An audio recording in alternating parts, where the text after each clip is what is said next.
Bank में पैसा कितना प्रतिशत सुरक्षित है, आज हम जानने वाले हैं इस वीडियो के अंदर। जो पैसा आप बैंक में रखते हैं, तो आइए जानते हैं ये पैसा कितना % आपकी सेफ है।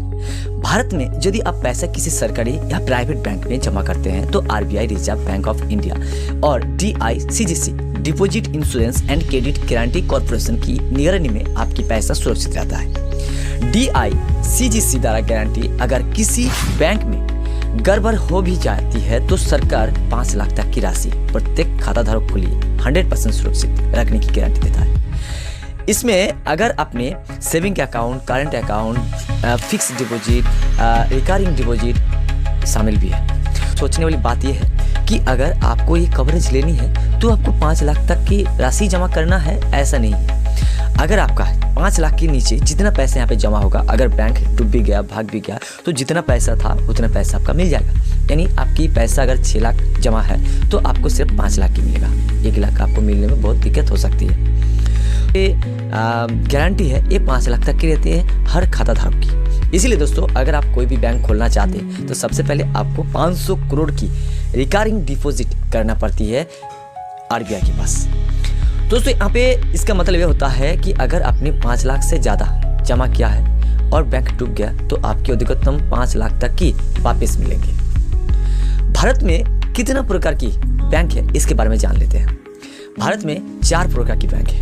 पहला नंबर है कमर्शियल बैंक, जो वाणिज्यिक बैंक कहा जाता है। दूसरा नंबर है कोऑपरेटिव बैंक यानी सरकारी बैंक। इसके अंडर में कौन सा बैंक पड़ता है इसके बारे में बात करेंगे। तीसरा नंबर पेमेंट बैंक, ये तो आपको पता ही है पेमेंट बैंक कौन सा है, इसके बारे में बात करेंगे।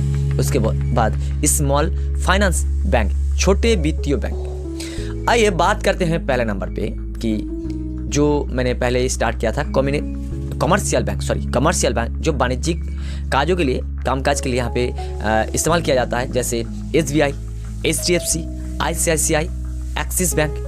इसका काम होता है लोन देना, खाता खोलना, डेबिट क्रेडिट कार्ड, इसको लेन देन करना और यहाँ पे ऑनलाइन बैंकिंग आदि, ये सारा काम होता है, आपको पता है।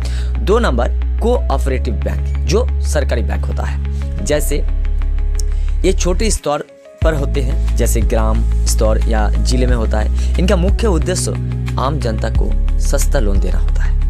अब 3 नंबर बात करते हैं पेमेंट बैंक। पेमेंट बैंक क्या है? जैसे Paytm payment bank, Airtel payment bank.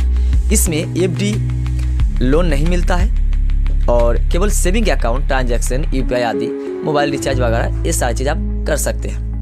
अब 4 नंबर पे बात करते हैं स्मॉल फाइनेंस बैंक, छोटे वित्तीय बैंक, जैसे AU Small finance bank. Equities, छोटे व्यापारियों और यहाँ पे ग्रामीण क्षेत्र के लिए लोगों को फाइनेंस देना इसका मुख्य कार्य होता है।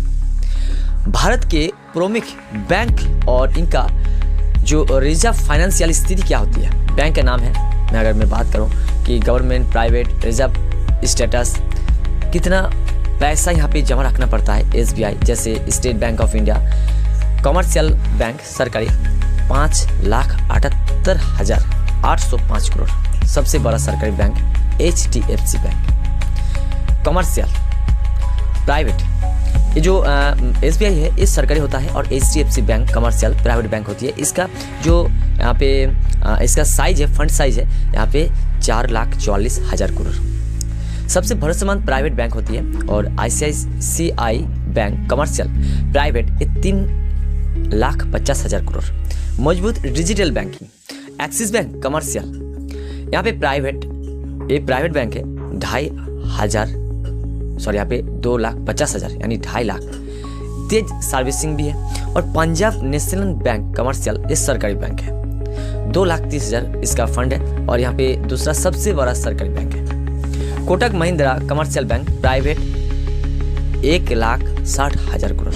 FD स्टेटस अच्छे हैं। दोस्तों, अगर आपने बैंक में पैसा डिपॉजिट करना चाहते हैं तो आप इन सारे बैंक में पैसा डिपॉजिट कर सकते हैं। अब आपकी अलग अलग यहाँ पे जरूरत हो सकती है। जैसे कनाडा बैंक कमर्शियल बैंक, ये सरकारी बैंक है, इसका फंड है 1,90,000। ग्रामीण सेवा में ये अच्छा होता है। तो दोस्तों, यहाँ पे कौन सा बैंक सबसे अच्छा है, ये इस बात पर निर्भर करता है कि आपकी क्या सुविधा चाहते हैं, क्या चाहिए आप। जैसे गारंटी, सरकारी guarantee, SBI, PNB, bank of Baroda, उसके बाद बेहतरीन FD rate, IDFC First Bank, AU Small Finance, तेज सर्विसिंग और ऐप के बारे में अगर ऐप के लिए इस्तेमाल करना चाहते हैं तो आपकी HDFC बैंक, ICICI बैंक। अगर आप कम चार्जेस में बैंक को इस्तेमाल करना चाहते हैं तो Canada bank, bank of India. Digital banking के लिए कोटक, एक्सिस, HDFC। बैंक में पैसा जमा करने से पहले क्या ध्यान रखना चाहिए?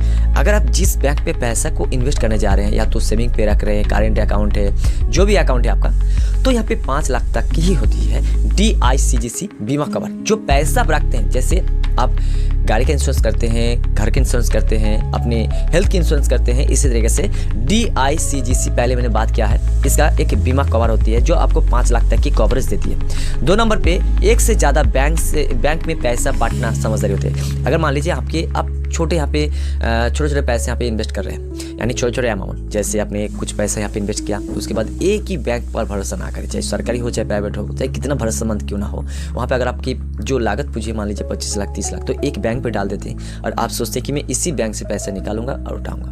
तो ऐसे करने से क्या होता है कि अगर कल को बैंक डूब जाए या तो आपकी पैसा लेके भाग जाए, तो आपका जो यहाँ पे DICGC बीमा कवर आपको सिर्फ 5 लाख तक यहाँ पे कवरेज देती है। उसके बाद आपके पैसे का कोई भी गारंटी नहीं होती है। तो ये आपके समझदारी काम है कि आपके पास ज़्यादा पैसा है तो इस पैसा को डिवर्सिफाई करना ही बेटर रहेगा।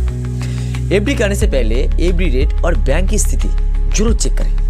पेमेंट बैंक में बहुत ज़्यादा राशि ना रखें। जैसे मैंने बात किया था पेमेंट बैंक कौन सा है, अगर लोन लेना है तो सरकारी बैंक से लीजिए, उसमें आपको रेट ऑफ इंटरेस्ट कम देखने को मिलता है।